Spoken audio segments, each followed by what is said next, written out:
Okay, so I am a nurse, first and foremost. I am a nurse lecturer in MTU. I've been here now for just over a decade, which is a very long time.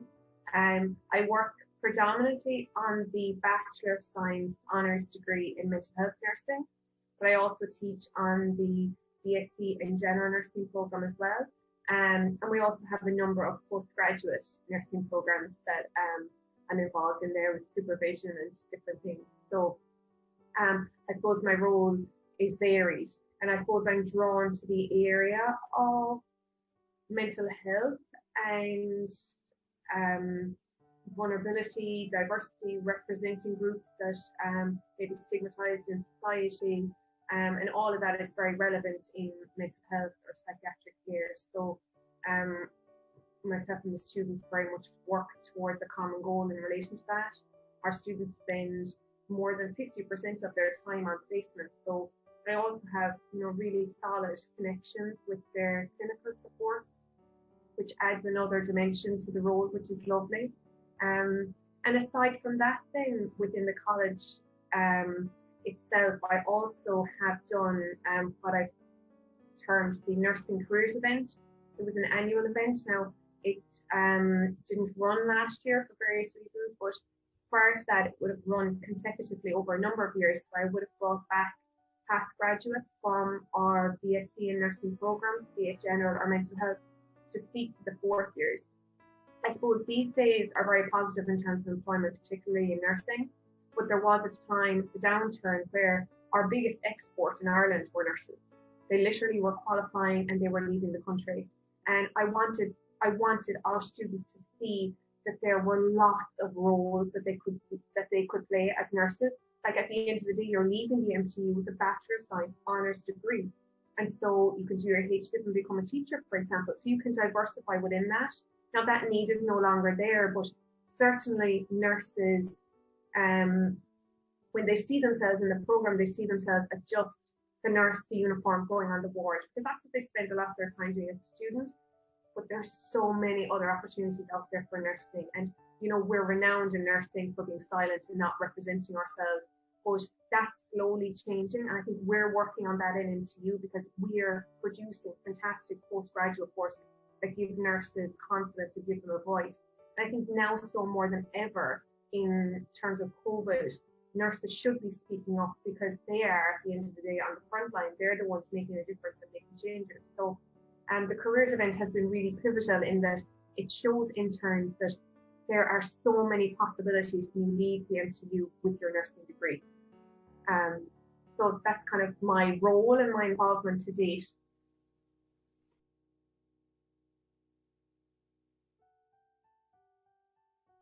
Well, I suppose for me, it's just about celebrating women as diverse and as wonderful achievers, whether it be in terms of personal life, in terms of professional life. I think one of the things when I started my PhD, I had massive ideas about all of the things I was going to be studying. Ultimately, I whittled it down in the end, thank God. But at the start, I remember talking to the supervisors, and I was saying that, women are amazing and we don't give ourselves enough credit. Like, for example, if you look at how we can balance, like one of the papers that came out recently as a result of COVID talked about how women have assumed the role now of teachers in homeschooling. We are our own professional childminders. We are working full time. We have navigated technology like it's nobody's business. Even us here now having this interview over Zoom, like we're all the time diversifying, but we're also wearing the burden more than men, and men have admitted that. And I think that in some ways we do look at it as a burden, but in other ways, like we're so much more privileged. Like, for example, like one of the areas that I focused on in my own research was birth experiences. And we often think, and I know myself in my own pregnancies, of, I'm the one that's growing the big belly. I'm the one that can't wear my clothes. I'm the one that has to change my car. I'm the one that has to leave my job for, a minimum of 26 weeks, etc. But then I'm also the one that gets to be pregnant. I'm also the one that gets to grow the baby, that gets to feel the baby, that gets to birth the baby, that gets to feed the baby. And men never experience those things. And guess what? I get to do everything a man can do as well. So rather than being, oh, poor me, which I certainly was for a number of months, poor me. But then all of a sudden you realize, poor them, because they don't get all the things that we do. And also we're so unique in our camaraderie of each other, the way we can support each other. Equally, sometimes it goes the other way, but overall, we're so supportive of each other. Like the team that I work with in MTU, like there are some wonderful men, but the women I work with, they surprise me every day. Like the things that they can do, the way they can manage their time. You know well their kids are not in school and they don't have childcare, and they are still put together, sitting in front of you on the computer, and they just have it together, you know. And I just think, honestly, I think even when I look back through history, I think that women are amazing, because we have been silenced, and we have been told that our opinions aren't important, that our votes aren't important, etc. And think about how that's changed so much. Like, we're so privileged now that those women came before us to speak up so that we would have a voice now, you know.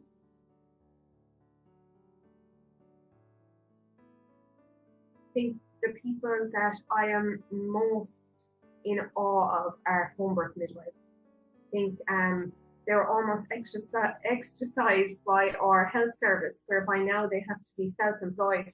Now it's still financially supported by the HSE. They're self-employed community midwives, and they visit women in their homes. The service they provide is basically 5-star. You have one carer from pregnancy, from when you first realize you're pregnant, until a number of weeks after you have the baby. One carer throughout. That continuity of care is the biggest issue in our health service. And they empower women so much so, and give women such confidence, because everything else is against you. The medical model is against you, doctors are against you, people are putting doubts in your head all the time about the naturalness of birth. And I refuse to believe that women's bodies have become so inadequate they can't do what they were built to do. And when you meet a home birth midwife, you don't need to convince them the same way that you need to convince perhaps other midwives, or perhaps GPs or obstetricians. The home birth midwife is already on the same page as you. She already knows you can do it, and she's just there to support you. And I'm just absolutely in awe of those women. They're lone workers. They do this self-employed because of a love of it. And I just think it's phenomenal. And I think women as well, you know, that aren't afraid to do something that isn't necessarily considered the norm. Women that educate themselves, that pursue their goals, that want something better for them and their babies in pregnancy. I think I'm absolutely in awe of those women as well. And also women that have challenges around things like that, because again, we're talking about women and what is unique to women. Pregnancy and birth is unique to women. And women that have struggles in relation to that, I'm just in awe of them, how they can strive through and find power within themselves. I think it's beautiful. There's a series running on TG Cahir at the moment, which hasn't been done on television in Ireland to date, and it follows pregnancy journeys of a variety of women, whether that's from infertility to miscarriages. There was a woman spoke so inspiringly around miscarriages in the program last week, and they're going to be moving on talking about things like postnatal depression. Those things need to have a voice. Those are problems that are unique to women that need to be given a voice. And it's so lovely to see TG Cahir, you know, find those women and give them a voice. You know, we've had other fora give women a voice. Like, for example, Joe Duffy had a series, almost a week-long program of women representing women around childbirth. And there was women telling stories from the 70s and from 3 weeks ago, and their stories were almost identical. The midwife said this, she did that, I felt like this, you know. And that's the negative side of it, but we need to hear more about the positive side of it. We need to hear about the beautiful possibilities around childbirth that are unique to women. We need more of that, and I'm in awe of anyone that strives to achieve that.